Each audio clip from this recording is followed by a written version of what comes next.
December 16th. I'm Jackie Small from Catalyst Business Coaching. And I'm Lynn Brisden from Living in Vision Enterprises. Lynn, what I'd like to share with you today, there's some new research that came out from the Mental Health Association that talked about how physical contact, hugs between people, that the incidence of mental health actually decreases. And that the whole thing about body contact and giving hugs actually has a statistical significance on our mental health. And I found that really interesting. And about 3 years ago, when I was at a conference, we were, in the morning of the conference, we were giving hugs to each other for 10 minutes. And when I was at this conference, I thought, well, this is interesting, but what do you do in the real world? That's fine for this personal development conference. And I was down in Las Vegas at the time, and I thought, what would happen if I gave out 100 hugs to the people in the hotel here over the next 2.5 days that I was at the conference? Because that would feel more like the real world. And so I did. I started going around asking people if they'd had a hug today and would they like a hug today. And I started giving hugs to people. And it was really interesting how people responded.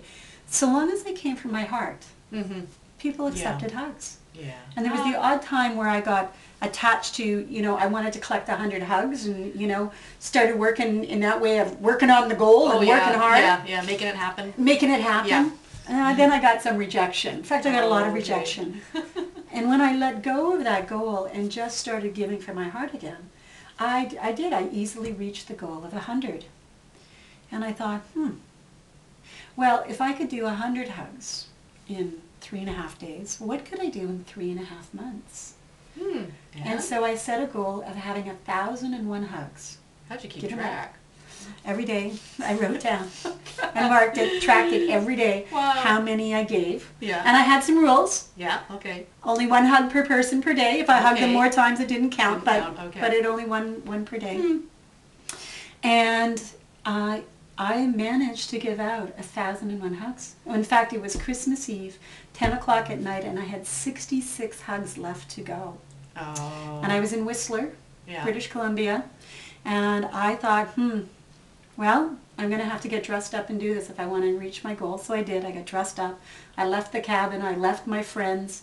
And I went into the village. And I thought, where am I going to get 66 hugs? And I went into a coffee shop. And rather than offering people hugs, I actually started asking for help. It's amazing. Amazing what can happen when you ask for help. I would go up to people and say, I have a goal of giving out 1,000 hugs by midnight tonight. Would you help me out and give me a hug? And I walked around to every person in that coffee shop, and they all gave me hugs. And there was a group of young people, they were probably about 30, 35 years old. They were starting to count down how many more hugs I needed. And as people came in the doors, they were watching for when people came in the doors, and I would give people my spiel, and I would go up and give them a hug. I'm going to give you a hug now. We got up to 999, and nobody else came in the coffee shop. Nobody. Just nobody came in. And then all of a sudden, well, there was nobody. So some of the people who worked there were 2 people who were working there who'd been too shy to get a hug. And so they dragged them out, both of them out. And then they said, oh, what, you only wanted 1,000? I says, no, that's fine. 1,001's okay. 1,001 was fine. And I gave those 2 people a hug. And, it was really special. And that was first night in Whistler. And then when I went out from the coffee shop, there was a lot of policemen working to police. Every policeman I came across, I walked up to them and asked them if they would like a hug tonight, and I thanked them for looking after us. They probably don't get a lot of those. And that changed my life. Giving those hugs allowed me to open my heart and share myself with people, and it really started a journey for me to really get who I am. And so, although I didn't have mental health issues, or at least I thought, I certainly know that experience really changed my life. So I think that, the study is correct. That when we have contact, when we give hugs to people, it is so very important. Lovely story.